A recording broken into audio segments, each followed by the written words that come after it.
Hello, hello, hello.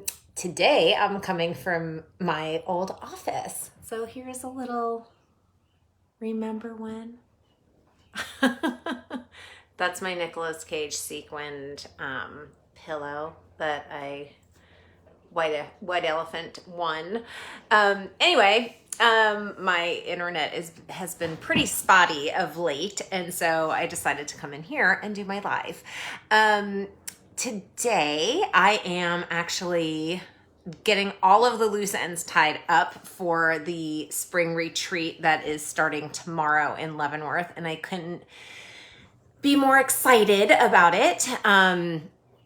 We got some good stuff. We're going to be doing like shadow work and past life regression, and we're going to do meditations and yoga and nature walks, and just being in that fresh, clean mountain air is going to be awesome. And I built in lots of rest time too, because rest is good. But today I wanted to talk with you all about the empath's brain and why our brain is different from the average person. And so there are two main factors. One is our mirror neuron system. This is basically a cluster of cells in our brain that is responsible for empathy, for compassion, for connection, for altruism.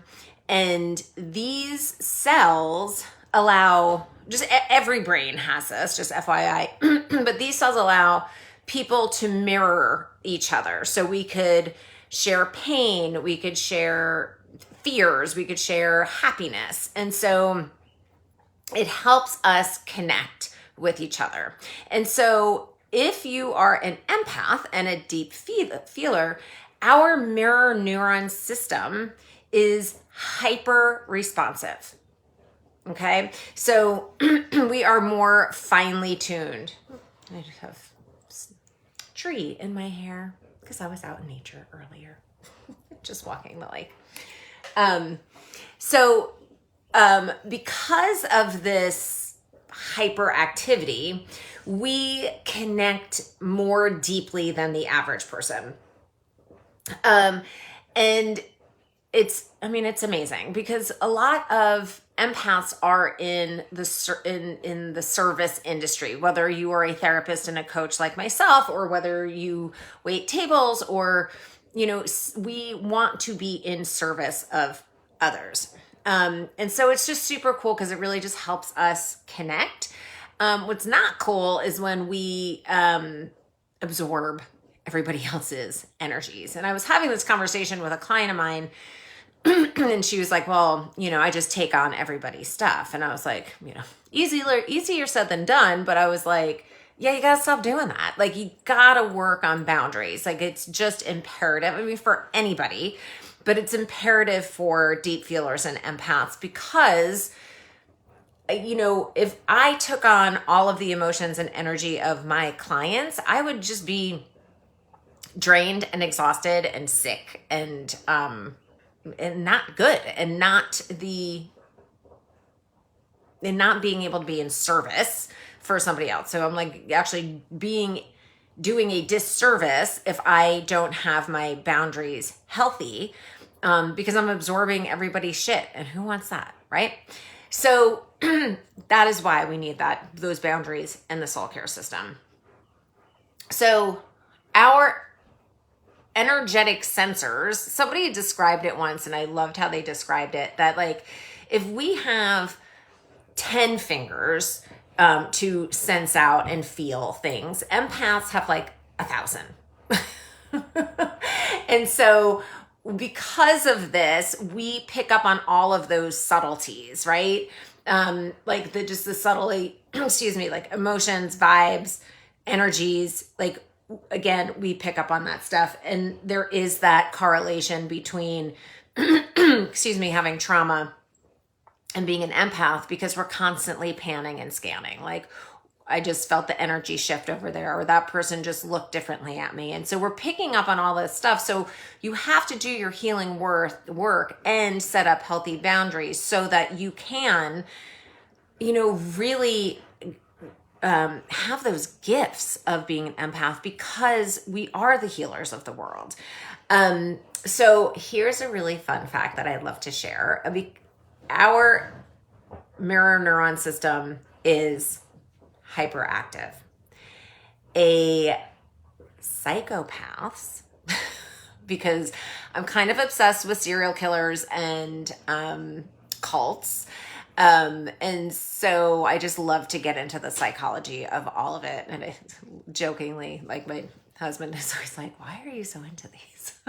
Kind of makes me a little nervous. Anyway, a psychopath actually has an underactive mirror neuron system. Hi, Miss Amy. Just texted in with you before.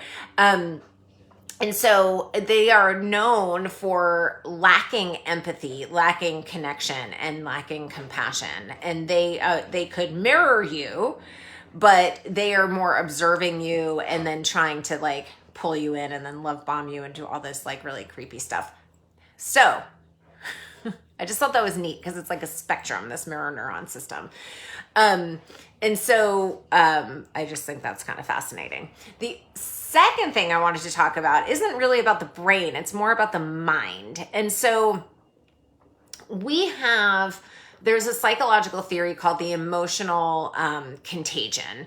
And it is research backed. And it's this phenomenon that we pick up on the emotions of the people around us. It's like catching someone's feelings, right? Just like you could catch a cold, you could also catch somebody's feelings. And so if you are like we have a heightened emotional contagion. And so if you're like kind of like baseline, like I'm cool, I'm chill, I'm all right, like whatever. And then somebody walks into the room and they're like highly anxious. And then all of a sudden you're anxious too. That is that emotional contagion taking place. And so a lot of times if we're not aware of it, we could think that those are our own emotions. And then it's like, okay, is this mine or is this someone else's? Okay. And so, so what the research says is that I'm reading because I can't remember all of this stuff, is that the body gets feedback about the expressions that we've taken on. And then when we feel that, like we then think it's our own. And it's basically a survival skill, right? Like we're kind of like, we have to like synchronize and empathize and connect with others for our safety in this world. Actual literal safety and more like emotional kind of safety as well.